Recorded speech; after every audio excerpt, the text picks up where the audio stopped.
Assalamualaikum warahmatullahi wabarakatuh. Ketemu lagi dengan saya di channel CBTech Indonesia. Di video sebelumnya kita sudah mereview TPMS dengan menggunakan sensor eksternal yaitu TPMS T12. Nah, di video kali ini kita tuh akan melihat atau membahas terkait dengan fitur secara lengkap yang dimiliki oleh TPMS ini dan juga bagaimana caranya kita melakukan setting sehingga penggunaannya tuh bisa secara optimal.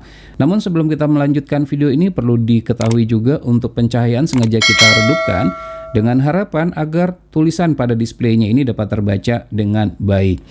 Nah, untuk TPMS T12 ini secara fitur itu sudah cukup lengkap ya, dimana selain dapat untuk mengukur tekanan dan juga untuk temperatur dari bannya atau suhu dari bannya, pada TPMS T12 ini juga sudah terdapat jam, yaitu seperti yang terlihat di bagian tengah ini, yaitu 10.59. Itu adalah jamnya. Nah, untuk temperatur maupun untuk suhunya, ataupun untuk tekanan bannya, itu batas atas dan batas bawahnya pun juga dapat kita atur. Masih banyak fitur lainnya juga, misalnya teman-teman ingin melakukan rotasi ban. Pada saat melakukan rotasi ban, sensornya tidak perlu untuk dirubah posisinya, cukup diatur saja pada monitoring ini saja. Itu sangat mudah untuk kita lakukan. Baik, kita akan mencoba untuk melakukan setup pada monitoring ini. Langkah pertama yang harus kita lakukan itu adalah bisa diperhatikan di bagian atas ini terdapat 3 buah tombol. Tombol di bagian sebelah kiri, tombol menu ada tulisan M-nya, kemudian tombol panah sebelah kanan. Nah, jadi ada 3 tombol tuh untuk melakukan setting yang akan kita gunakan nanti. Nah, untuk melakukan setting, untuk masuk ke menu settingnya, jangan lupa teman-teman tuh tekan tombol menu pada posisi bagian tengah ini, ditekan selama 3 detik, ditekan dan ditahan ya. Nah, seperti itu. Nah, itu sudah terlihat ya tampilannya. Nah, di bagian ini kita tuh bisa mengatur satuan untuk tekanan bannya. Di sini adalah PSI. Kalau seandainya kita ingin rubah menjadi bar, bagian yang berkedip-kedip ini, bisa kita tekan tombol panah kanan maupun tombol panah kiri. Bisa bebas, yang manapun yang akan kita gunakan itu bebas. Nah, setelah kita pilih seperti PSI, untuk konformasinya, ditekan lagi tombol menu di posisi bagian atasnya. Nah, seperti itu. Nah, ini adalah temperatur atau untuk suhu ya, satuan untuk temperatur ataupun suhu ya. Pada roda ban kita. Di sini ada 2, ada Celsius. Kemudian jika kita tekan tombol panah atau panah kiri kanan ya, maka dia akan berubah tuh menjadi Fahrenheit, yaitu F. Nah, di sini kita akan menggunakan Celsius saja. Bebas ya menggunakan tanda panah kiri maupun kanan. Nah, ini sudah kita pilih ya. Nah, ini berkedip-kedip C tulisannya. Kemudian selanjutnya kita tekan lagi menu, kita akan masuk ke settingan yang lainnya. Nah, di sini di bagian depan atau di bagian atasnya ini ada gambar ban tuh ya yang berkedip-kedip, begitu juga dengan angka 23 juga berkedip-kedip. Di bagian sebelah kirinya ada tulisan LO yaitu adalah low, artinya di sini adalah batas temperatur atau batas tekanan maksudnya ya, batas tekanan minimal pada ban depan untuk kedua-duanya. Jadi misalnya kita set di sini minimalnya itu adalah di 25. Nah, kalau seandainya tercapai di batasan 25 ini, maka akan keluar bunyi alarm ataupun buzzer dari monitoring ini untuk memperingatkan kita. Jika sudah selesai, maka kita tekan menu lagi. Kita tentukan batas atasnya. Misalnya batas atasnya kita tentukan di sini adalah 37 misalnya gitu ya. Kalau untuk menurunkan tinggal ditekan saja tanda panah di bagian sebelah kirinya. Kita tetapkan misalnya adalah di 37. Kemudian jika sudah selesai kita tekan tombol menu lagi dan perlu juga diingatkan kalau seandainya tercapai batasan atasnya 37 maka alarm juga akan berbunyi nantinya. Kita tekan tombol menu untuk konfirmasi, kemudian selanjutnya kita berpindah untuk mengatur pada bagian posisi ban bagian belakang. Untuk tekanan minimalnya, misalnya di sini kita tentukan untuk bagian ban belakang itu adalah sebesar 30 misalnya gitu ya, atau 28 deh kita buat.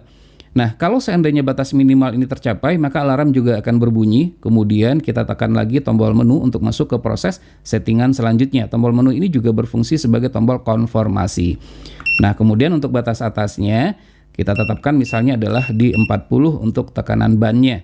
Untuk ban ya, dua-duanya di bagian posisi bagian belakang. Dan sekali lagi kita tekan tombol menu untuk konfirmasi.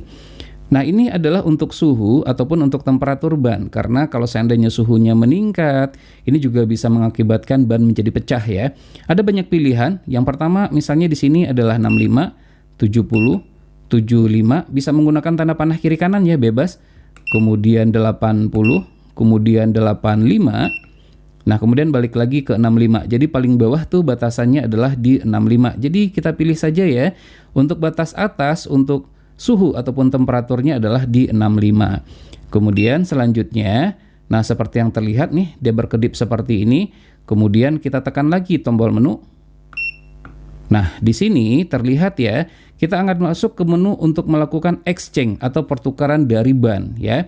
Pertukaran dari ban ini 01 itu menandakan ban bagian sebelah kiri depan, 02 adalah ban bagian posisi sebelah kanan depan, berikutnya sama ya 03 itu adalah bagian belakang kanan dan 04 adalah bagian belakang kiri. Jikalau kita ingin melakukan rotasi ban, kemudian sensor tidak perlu untuk kita pindahkan, maka tinggal kita exchange atau pertukarkan saja di bagian ini. Contoh misalnya gitu ya, kita masuk lagi, misalnya kita tekan tanda panah ke kanan atau tanda panah ke kiri bebas. Nah, seperti itu. Contoh misalnya di sini kita melakukan rotasi, ban depan kita pindahkan kiri ke kanan. Nah, kalau seperti itu yang kita lakukan, maka selanjutnya 01 kita tukar ke 02, artinya sensornya tidak kita ganti gitu ya, tetap seperti itu, tidak kita buka, kemudian kita pindahkan, nggak perlu. Jadi kalau seandainya kita ingin melakukan rotasi, selanjutnya 0102 ingin kita ganti, ditekan, ditahan tombol panah. Selama 3 detik ya, nah itu sudah bertukar posisinya. Jadi sensornya tidak perlu dibuka, kemudian dipertukarkan, nggak perlu seperti itu. Kalau ingin mengembalikannya kembali, sama, boleh tanda panah kiri maupun kanan, nggak ada bedanya. Nah seperti ini ya. Nah kemudian untuk ban yang lain, misalnya kita tekan tombol menu, nah seperti ini. Ini adalah bagian posisi depan kiri, kita pertukarkan dengan bagian belakang kiri gitu ya, sama. Kita tekan tombol panah kanan ataupun kiri bebas ya. Nah ini sudah bertukar ya posisinya ya. Kemudian kalau ingin mengembalikannya lagi, boleh menggunakan tanda panah kiri, boleh juga menggunakan tanda panah kanan, bebas yang mana aja. Nah berikut sama saja ya dengan yang lainnya, karena lampu indikatornya langsung berkedip ya seperti ini, menandakan posisi dari bannya. Jadi sama seperti itu. Nah begitu yang kita lakukan sampai selesai. Nah ini adalah yang terakhir. Kemudian selanjutnya setelah kita melakukan rotasi dari bannya, kemudian selanjutnya kita juga bisa misalnya untuk mengatur bannya. Setelah kita masuk ke sini, kita tekan tombol menu. Nah, kemudian untuk jamnya maksudnya kita bisa melakukan setting dari jamnya. Setelah berkedip seperti ini, silakan ditekan tombol panah ke kanan ataupun ke kiri bebas. Ini adalah untuk jamnya, bisa kita naik turunkan sesuai dengan tanda panah yang tersedia. Kiri untuk menurunkan dan kanan untuk menaikkan. Setelah jamnya, kemudian kita bisa beralih ke menitnya. Nah, ini menitnya juga bisa dirubah ya, begitu ya. Nah, seperti ini. Jadi sangat mudah sekali ya. Jika sudah selesai, dikonfirm lagi dengan menekan tombol menu, ditekan sebentar saja ya. Nah, ini artinya semua setup sudah selesai kita lakukan, tinggal kita tekan tombol menu untuk mengakhirinya kembali. Ditekan sekali saja. Nah, kemudian akan kembali ke tampilan awalnya adalah seperti ini. Semudah itu saja ya untuk melakukan setup ataupun setting dari TPMS T12 ini, di mana untuk TPMS T12 ini secara fitur cukup banyak, cukup lengkap, sangat membantu sekali bagi kita pada saat berkendara, dan mudah-mudahan video ini bermanfaat bagi teman-teman pada saat penggunaan TPMS T12 ini. Baik, demikianlah video ini, semoga saja bermanfaat. Jangan lupa untuk terus mensupport channel ini, cukup dengan cara subscribe, share ke media sosial masing-masing, dan tekan lonceng agar selalu mendapatkan notifikasi video terbaru. Terima kasih, sampai ketemu lagi di video berikutnya.